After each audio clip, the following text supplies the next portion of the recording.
Estimados hermanos en Cristo, les deseo que esta semana que inicia esté llena del amor y las bendiciones de nuestro Señor Jesucristo, que la paz y el amor que Él les tiene se hagan presente en su vida y en su corazón. Les saluda de nuevo su amigo el diácono Antonio Cervantes, diácono permanente de la parroquia Jesús Divino Maestro en Monterrey, Nuevo León, México. Hoy vamos a reflexionar la liturgia para el día de hoy, pero antes les hago una aclaración.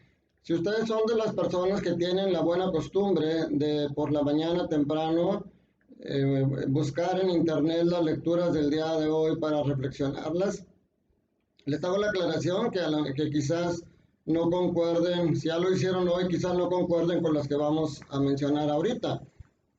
¿Por qué?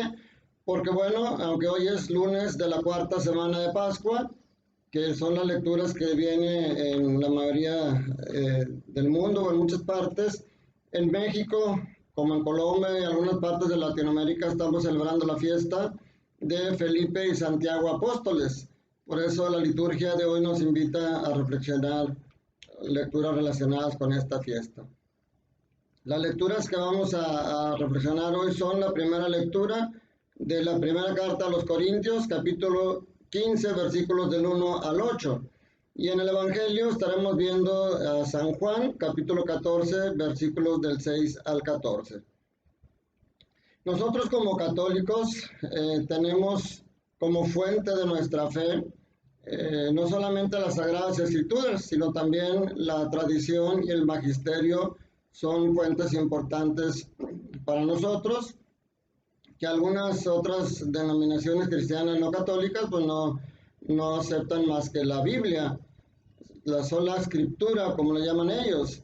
Sin embargo, pues realmente la primera manera de la predicación del Evangelio fue a través de la tradición. El Nuevo Testamento, los Evangelios propiamente, se empezaron a escribir alrededor del año 60 después de Cristo. Entonces, hoy la primera lectura nos deja un poquito claro esto de la tradición. Les voy a leer solamente la primera parte. Dice: hermanos, les recuerdo el evangelio que yo les prediqué y que ustedes aceptaron y en la cual están firmes.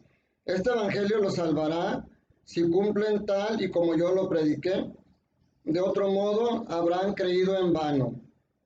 Y dice: les transmití ante todo lo que yo mismo recibí. Ahí está hablando de la tradición. San Pablo, él no conoció directamente a Jesucristo, él tuvo su conversión con el encuentro en Damasco, pero él no lo vio, solamente escuchó su voz. Entonces, Pablo recibió de los apóstoles el evangelio y él lo sigue transmitiendo. Eso es lo que nosotros conocemos como la tradición. ¿Y qué evangelio recibió? Él les dice aquí que Cristo murió por nuestros pecados, como le dicen las Escrituras, que fue sepultado y resucitó el tercer día, según estaba escrito. O sea, el mensaje central del Evangelio que Pablo trae es que Cristo es el Salvador, que Cristo murió por nuestros pecados y que resucitó al tercer día, venciendo la muerte, para que nosotros también pudiéramos vencerla. Pero no es solamente creer eso. También implica poner en acción todo lo que Jesús enseña en su evangelio. Ese es el mensaje central.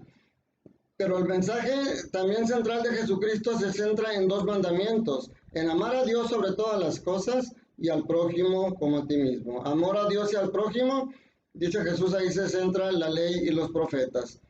Pero después nos dice: amar a tu prójimo como yo los he amado. Entonces, creer en el Evangelio es practicar eso. Y amar a Dios significa respetarlo y obedecerlo. Entonces, por eso dice ahí se centra la ley y los profetas, porque al amar a Dios y obedecerlo, pues tenemos que obedecer la ley que Él mandó a través del Decálogo. Sin embargo, obedeciendo estos dos, como dice San Agustín, ama y haz lo que quieras, en automático cumpliríamos los demás, porque el que ama no roba, el que ama no miente, el que ama no hace daño. Esa es bien importante. Y fíjense cómo dice aquí San Pablo: este evangelio los salvará si lo cumplen tal y como yo lo prediqué. Algunas personas tratan incluso como que de poner en pleito, sobre todo a Pablo y a Santiago, porque en la carta a los Efesios, Pablo dice que serán salvados por la gracia de Dios, que no es por obras, sino por fe, para que nadie se gloríe. Entonces San Pablo en la carta a los Efesios deja claro que para que no estemos diciendo que yo soy meritorio de la salvación porque mis obras me la dan, él deja claro que la salvación es un don de Dios. Es un don de Dios que es regalado, que es gratuito, por la gracia de Dios. Sin embargo, el apóstol Santiago, en la carta, en el segundo capítulo de la carta, el apóstol Santiago dice que una fe sin obras es una fe muerta, que de nada sirve tener fe si esa fe no se ve reflejada en obras. Incluso el mismo Pablo en la carta a los Romanos dice que Dios nos dará a cada uno según nuestras obras. Entonces, ¿cuál es la contradicción? ¿Es la fe o son las obras las que nos salvan? No hay ninguna obra nuestra que sea meritoria para ganarnos la fe. Yo a veces les pongo esta pregunta como trampa. ¿Qué necesitamos hacer para ganar la salvación?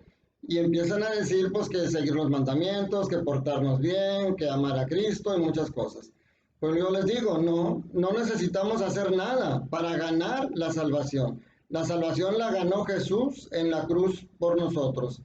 Entonces nosotros no necesitamos hacer nada.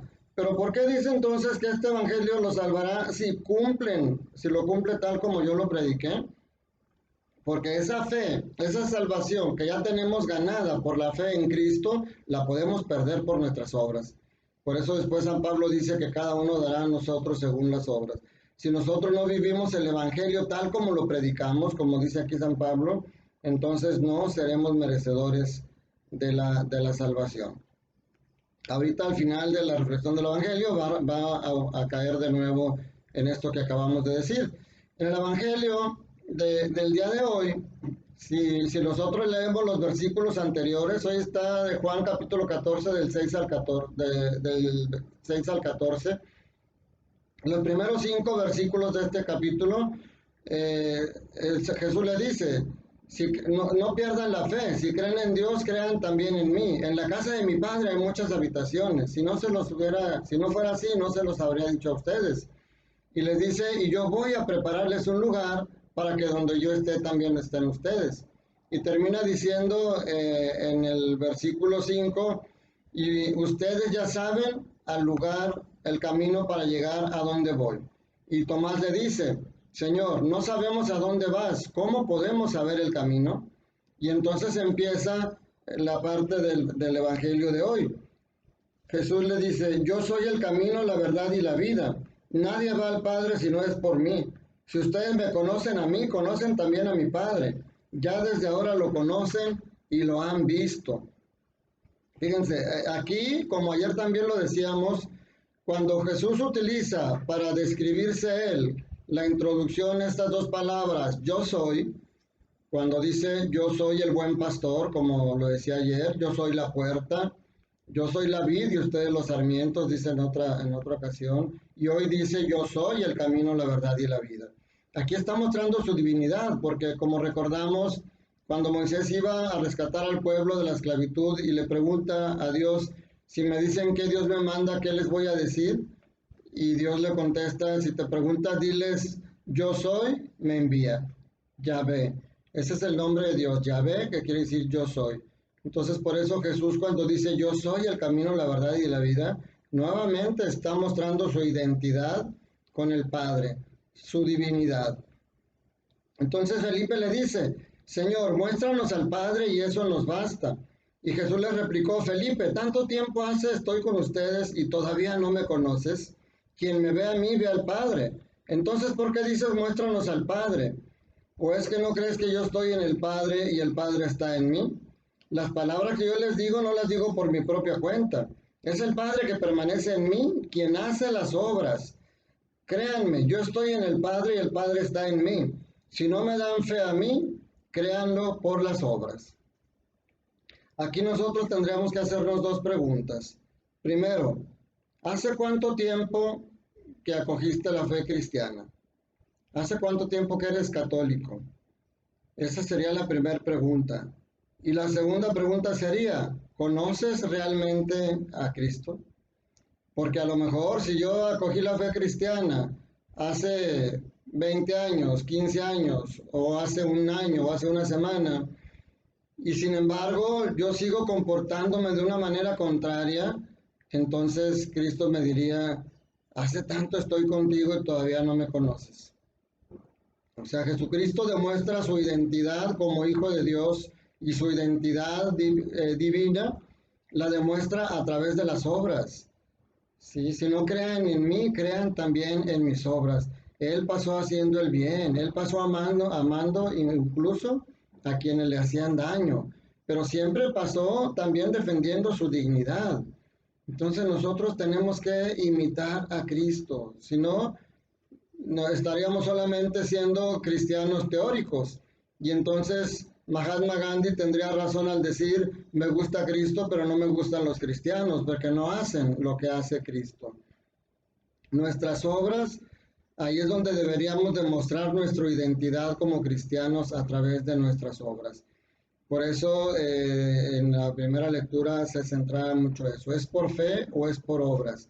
Las obras son las que dan testimonio de que realmente soy cristiano. Si yo vivo en el amor, si yo respeto a mis padres, si yo respeto a mi esposa, si por alguna situación yo me he desviado del camino y no soy un buen padre, no soy un buen esposo, no soy un buen trabajador, es momento de conocer más al Señor, de conocer a Jesús, de saber todo lo que Él ha hecho por nosotros, de conocer sus enseñanzas y entonces sí, que nosotros podamos iniciar poco a poco el camino de conversión para que nuestras obras den testimonio de que somos verdaderos cristianos, verdaderos católicos.